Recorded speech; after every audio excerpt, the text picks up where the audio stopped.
acá es el resumen, en este cuadro comparativo. Tener en cuenta que los modelos más conocidos en Europa es el tipo seguro social, que es el modelo Bismarck, que es se da sobre todo en Alemania.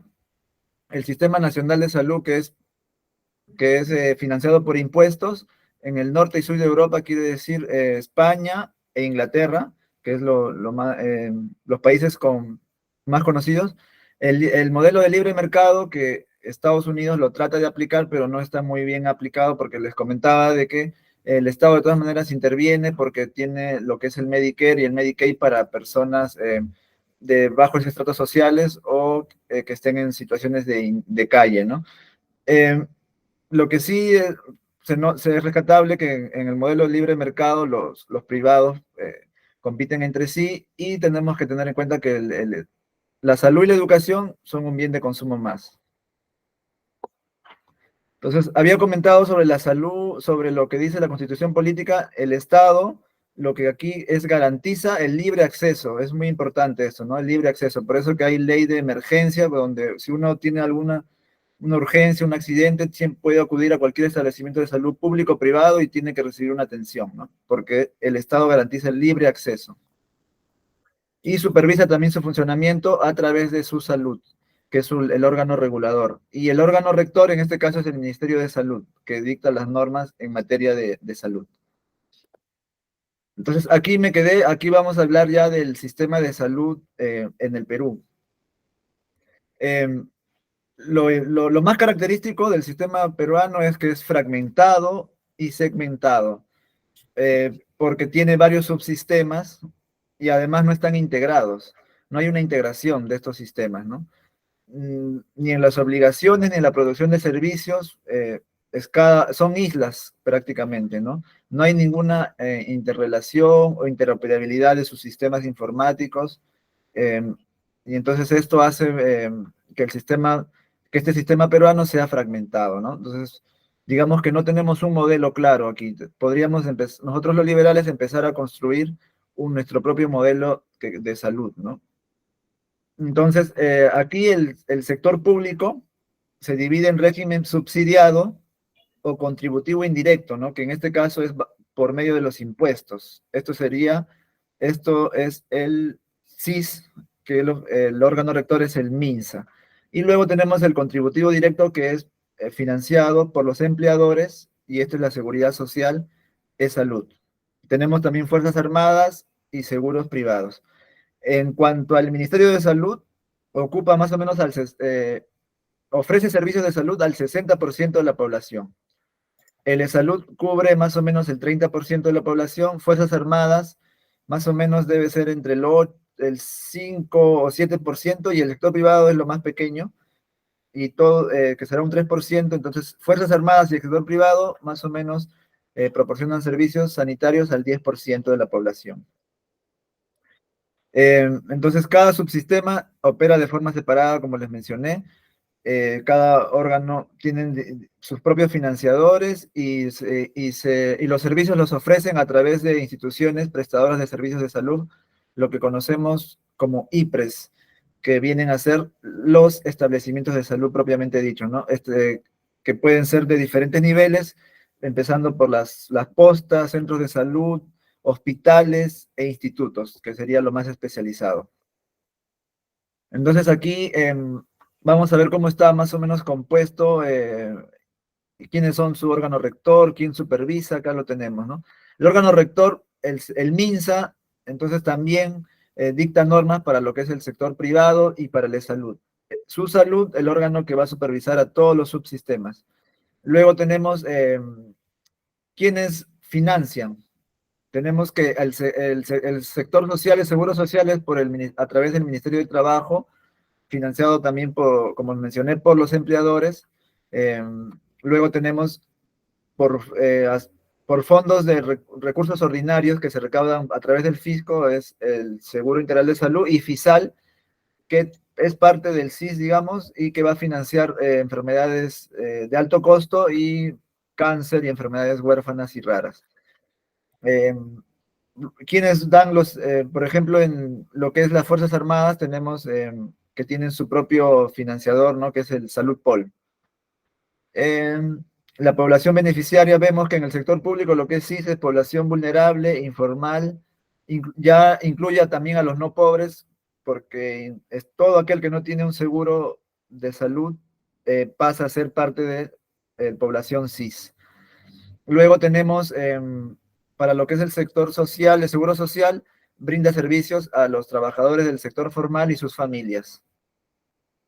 Las Fuerzas Armadas brinda a los trabajadores de de las Fuerzas Armadas y también a sus familias. Y el sector privado, lo que es un acceso por pago de bolsillo y también hay aseguradores privados.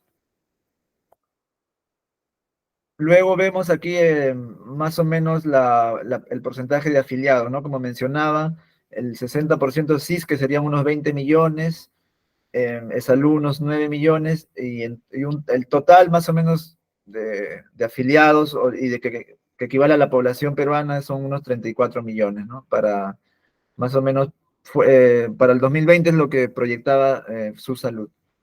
Entonces tenemos luego aquí cómo está financiado, cuál es el presupuesto, los recursos humanos y los suministros médicos, cómo está distribuido por niveles de atención. Para mencionarles, el primer nivel está compuesto por puestos de salud y centros de salud, ¿no? Que generalmente a todos los englobamos como postas, que vendrían a atender, que vendrían a a conocerse como lo que es los establecimientos de atención primaria. Luego tenemos el segundo nivel, que son hospitales pequeños, hospitales que están en en las capitales de provincia generalmente. Luego tenemos ya los hospitales generales, que son nivel 3, que son los hospitales más grandes, con mayor capacidad resolutiva. Y también en ese nivel 3 están los institutos especializados, por ejemplo, el INEN, que ve el cáncer, el Instituto Nacional del Niño, ¿no? Que ve la población pediátrica y todo ello. Vemos que la demanda de la población donde más se atienden es el primer nivel. Luego tenemos el 10% en segundo nivel y un 5% en el tercer nivel, que es a donde tienen que ir la población con las patologías más complejas. Lo que vemos aquí es que se atiende mucha gente en la atención primaria, pero vemos que los recursos para ellos no llegan, no están llegando como debería, porque vemos que el presupuesto es de un 23% para el primer nivel. Y en los hospitales más grandes se va la mayor cantidad de presupuesto. Esto es porque no se está invirtiendo en atención primaria, en prevención, en promoción de la salud, para evitar que estas personas se enfermen gravemente y pasen a atenderse a los hospitales, a los establecimientos de salud con mayor capacidad, ¿no? Entonces, el primer nivel debería ser una contención, pero esto no está pasando.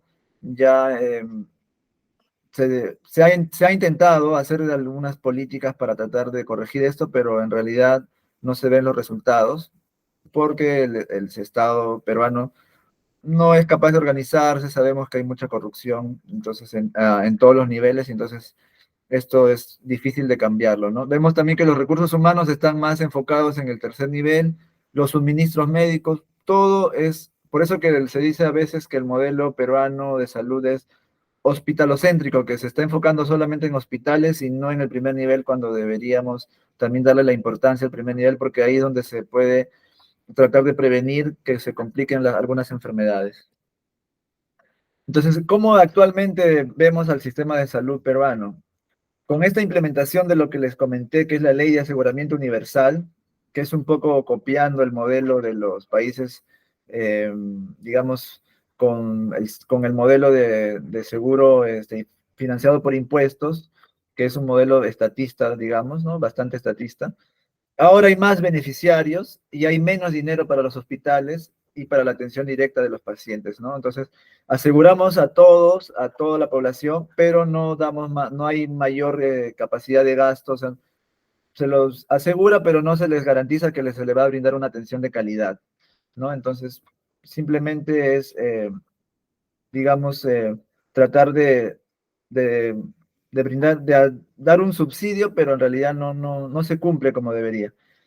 Los hospitales entonces han colapsado tanto en su estructura como en su capacidad de resolución, ¿no? Vemos que, por ejemplo, aquí, después de lo que pasó en este año, ¿no? Con el dengue o con las lluvias, vemos cómo los establecimientos de salud se han deteriorado, vemos cómo algunos están ya, no están aptos para atender.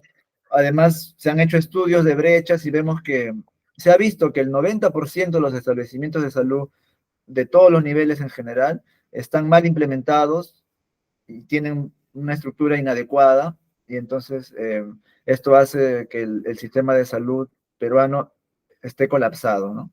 Eso lo hemos visto desde la pandemia, ¿no? Como en pandemia, como ya era notorio que los hospitales no pueden, no están en su capacidad para poder resolver situaciones complejas de salud como fue una pandemia, ¿no? Lo que nos pasó en el 2020 hasta el 2022, que duró más o menos la pandemia. Entonces, en esta situación, la intervención del sector privado es algo que se convierte en inevitable. Entonces, tenemos que transitar hacia eso. Y para eso tenemos que proponer algunas medidas. Pero antes de pasar a las medidas para proponer algunas reformas en el sistema de salud, vamos a hablar un poco del modelo de salud de Singapur, que es lo que quizás todos lo han escuchado, que el mejor sistema de salud actualmente es el sistema de Singapur, ¿no? A pesar de que ellos, bueno, su política, digamos que es de corte autoritario, pero en el sistema de salud han hecho, digamos, algunas mejoras, han planteado un sistema un poco, digamos, híbrido, que ahorita lo vamos a explicar y está funcionando. Este sistema tiene costos bajos y tiene una buena calidad de servicio, ¿no? A comparación de lo que es, por ejemplo, supuestamente el sistema de libre mercado, que es el americano, que es muy costoso. Aquí vemos que el de Singapur es todo lo contrario. Además, vemos que acá el sistema tiene instituciones públicas y privadas, y ambos ofrecen servicios de buena calidad, con alta calidad de atención médica, a precios bajos, y solamente varían en las comodidades. O sea, si uno paga un poco más, le dan un mejor servicio, quiere decir habitaciones privadas, con todas las comodidades, ¿no? Ahí es donde varía un poco el costo, pero en lo que es la atención médica en sí, todos reciben una buena atención médica, ¿no? Desde el que paga el seguro más bajo hasta el que tiene el que paga el plan más alto, ¿no? Entonces, por eso hay varios planes de salud, hay muchos seguros y hay beneficios, ¿no?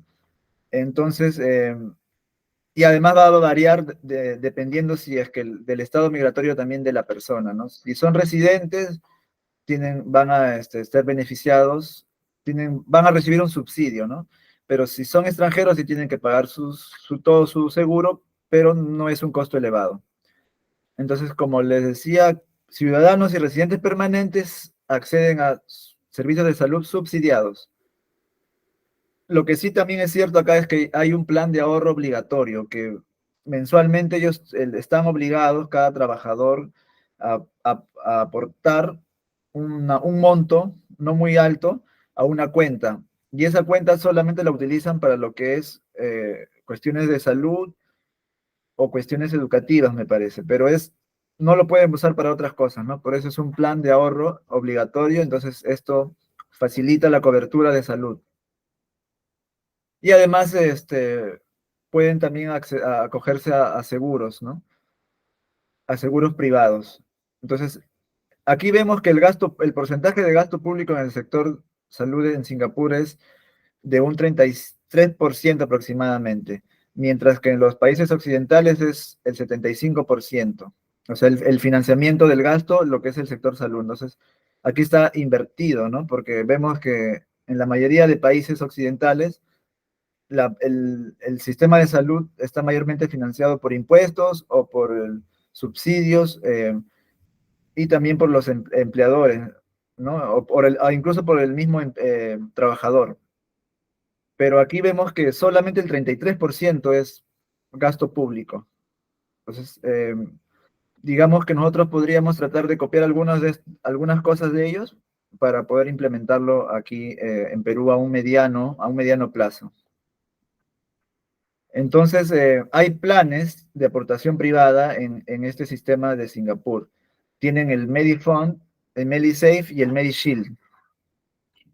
Entonces, acá mencionar que es un sistema híbrido donde hay sistema privado y sistema estatal. Eh, Brinda un tratamiento para cualquier tipo de necesidad. Por ejemplo, en el Medifund vemos que utiliza recursos recaudados mediante impuestos y es como una red de seguridad para las personas que están en situación financiera vulnerable.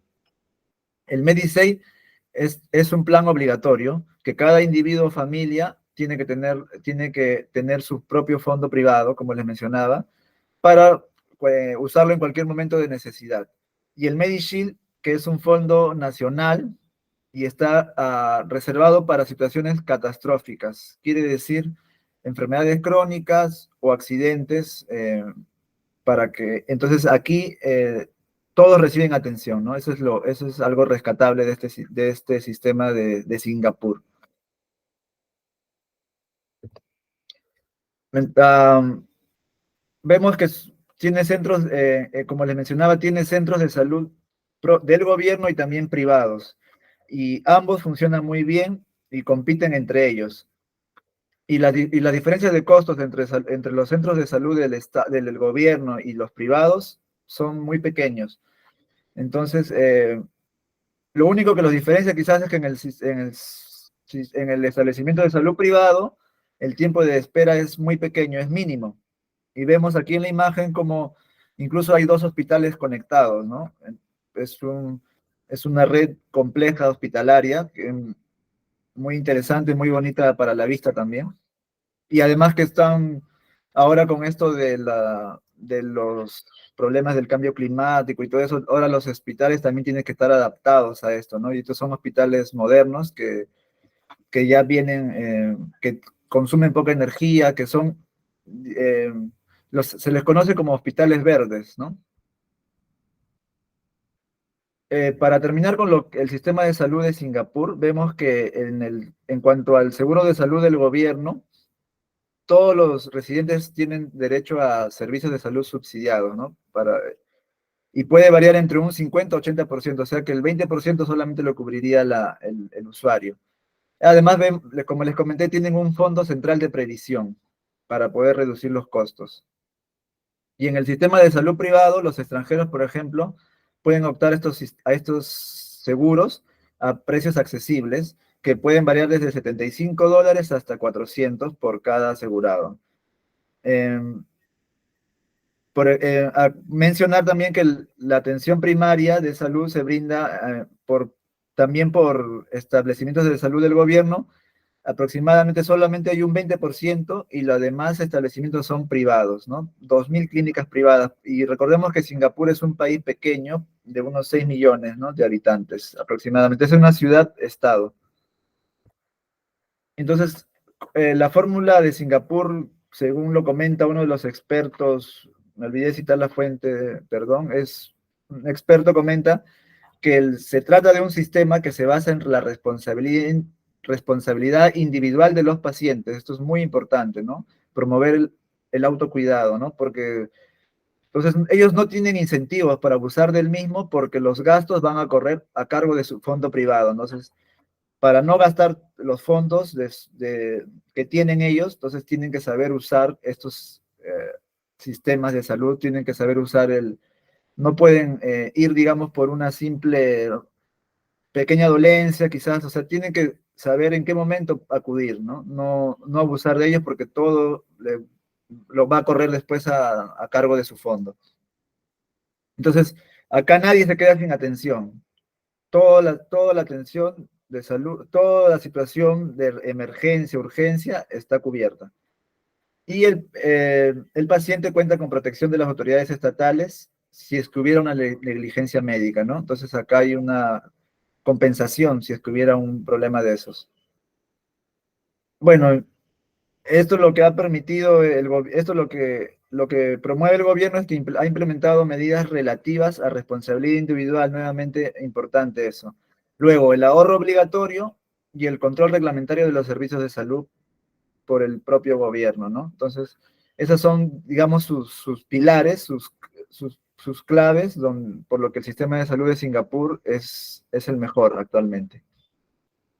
Y ya entonces pasando a ya un poco de las reformas, medidas que necesitamos en el sector salud, eh, en nuestra realidad peruana necesitamos algunas medidas urgentes, otras quizás son de mediano y otras a largo plazo, ¿no? Las de corto plazo quizás es el Estado no debería ya subsidiar a todos, simplemente debería subsidiar a aquellos que no pueden pagar los servicios por sí mismos, ¿no? Que quizás es el quintil uno o quintil, hasta quintil 2 de pobreza y los demás quizás deberían acceder a a un seguro a través del SIS quizás, pero ya financiado por el propio usuario, ¿no? A precios quizás módicos, pero no debería, la ley de aseguramiento universal ha perjudicado en vez de mejorar la calidad del servicio, ¿no? Entonces, acá copiando el sistema de salud de Singapur, quizás debemos incentivar el ahorro obligatorio, ¿no? Quizás podríamos crear un fondo personal, como lo que ocurre para la pensión, ¿no? Podríamos hacer fondos copiándolo el modelo de Singapur y entonces a través de ahí eh, acceder a la atención. Luego tenemos que, de todas maneras, el Estado, aunque nosotros los liberales proponemos Estado mínimo, de todas maneras el Estado tiene que tener un rol de, un rol de árbitro, ¿no? En esto, en lo que es la atención médica. Para quizás no para regular sus costos, pero sí para regular quizás en la materia normativa, para poder estandarizar algunos procedimientos y esas cosas. Luego tenemos ya unas pequeñas, son soluciones intermedias, eso es lo que yo planteo aquí, que son las famosas asociaciones público-privadas, ¿no? Que las tenemos de tres tipos, donde ya en estas asociaciones ya el privado interviene para administrar algunos servicios del sistema de salud. Por ejemplo, en lo que es la bata gris, que acá les voy a poner un ejemplo, que el bata gris es el Hospital Niño de San Borja, que actualmente es uno de los mejores, bueno, en este caso es un instituto que resuelve, que tiene gran capacidad resolutiva, que brinda servicios a la población pediátrica de todo el país prácticamente, y ellos tienen bata gris, quiere decir que tienen, el sector privado se está encargando de algunos servicios no asistenciales, como mantenimiento de equipos, infraestructura, servicios generales que incluye limpieza, seguridad, nutrición y algunos servicios más, que en total son unos 10 servicios que no son asistenciales. Y acá el Estado en el 2014 hizo un contrato por 10 años con una empresa privada y aún financia el pago, el costo por mantener el servicio, o sea, lo que se le paga a la empresa privada más o menos asciende a 32 millones anuales. Y este contrato ya vence de acá unos años, se está buscando ya nuevamente renovar o quizás buscar otras alternativas de otras empresas privadas que tengan experiencia en este rubro, ¿no? Luego tenemos lo que es Bata Verde, que además de estos servicios que les mencionaba, ya también incluye la privatización o, mejor dicho, la gestión privada de los laboratorios y diagnósticos por imágenes. Y en bata blanca quizás es algo que no se ha dado todavía en el país, pero podría darse y ya es la gestión clínica de los servicios de salud, ¿no? Entonces el Estado ya empieza a, digamos, eh, ya no da todo el servicio, solamente lo financia, ¿no? Entonces el Estado ya solamente se encargaría de financiar, pero el servicio lo daría un privado y el Estado también tendría que encargarse de regular, ¿no? Si, por ejemplo, si es del MINSA, si son establecimientos del SIS, el MINSA tendría que regular y si son del Seguro Social, el de Salud estaría regulando estos servicios, ¿no? Y ya más adelante, quizás lo ideal es privatizar a los establecimientos de salud del primer nivel, que son 8.783, que incluye a las Fuerzas Armadas, Seguro Social y el MINSA, y 247 hospitales. Lo privatizaríamos, pero le daríamos las acciones a favor del personal médico y los profesionales de la salud y los administrativos, para que ellos puedan administrar y gestionar estos establecimientos de salud y competir entre todos para quizás así mejorar el servicio, porque la competencia genera mejor calidad de servicio, ¿no? Como los liberales proponemos y sabemos que es así. Entonces, hay algunas medidas que ya son complementarias, ¿no? Quizás no son medidas netamente liberales, pero son medidas pragmáticas que son necesarias para poder mejorar a corto plazo el sistema de salud, ¿no? Lo primero es promover la responsabilidad individual. Cada uno deberíamos empezar a cuidarnos mejor, no esperar a estar enfermos para tratar luego de recuperar la salud, ¿no? Recuperar la salud no siempre es fácil, así que es mejor prevenir antes que lamentar, ¿no? Como se dice. Luego tenemos, en esa línea tenemos que promover programas de promoción y prevención de salud. Y eso está enfocado en el primer nivel. Por eso también menciono por ahí el fortalecimiento del primer nivel de atención, ¿no?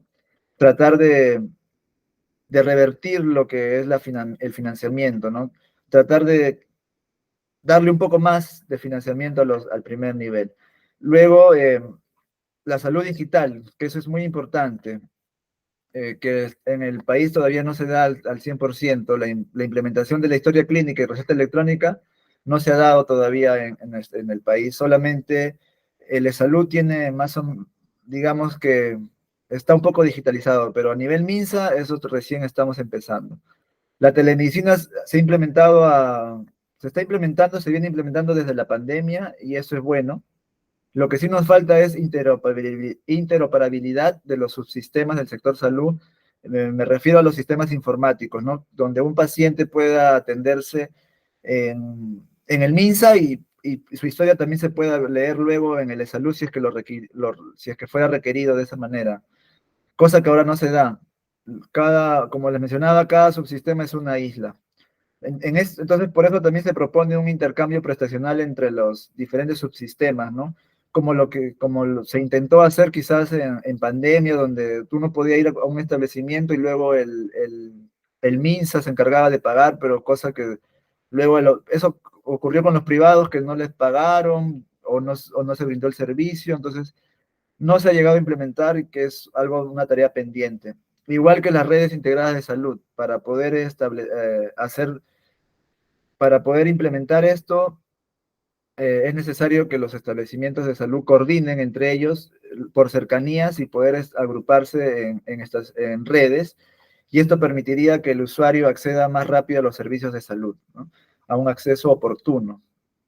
Entonces, por eso también necesitamos optimizar los recursos en salud, que es la infraestructura, que tenemos hospitales muy antiguos. Como les mencionaba en un inicio, los hospitales en Perú los hospitales más antiguos nacen de beneficencias, eran administrados por beneficencias, ¿no? Entonces, el Estado no tenía el saneamiento legal de estos establecimientos.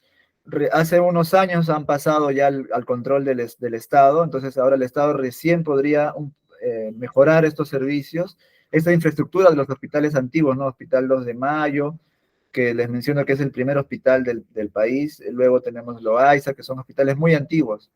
Entonces, tenemos que ir mejorando y construir hospitales nuevos, como les mencionaba, y hospitales que ya estén adaptados al cambio climático, que quizás no sabemos, pero podría en algún momento presentarse y afectar a todos, ¿no? Entonces, lo otro es que esta infraestructura podría financiarse por obras por impuestos, ¿no? Luego tenemos que, en cuanto al equipamiento, tratar de usar la tecnología de punta, traer equipos nuevos, por ejemplo, implementar lo que ya en cirugía robótica, por ejemplo, se me ocurre, que es algo que todavía no se da en el país. Luego, en recursos humanos, hacer un estudio de brechas que permita sincerar los recursos humanos en salud, para ver si es que en algunos establecimientos quizás esté faltando o en otros quizás hay necesidad de, de atraer más personal de salud, ¿no? Eso no se está haciendo como se debe. Entonces, por eso que en algunas ciudades como Lima se concentra mayor cantidad de médicos y en ciudades de provincia, en regiones lejos de la capital, hay pocos especialistas y eso genera luego que el paciente, los usuarios no tengan a dónde acudir y tengan que venir hasta la capital, cosa que no debería ser así.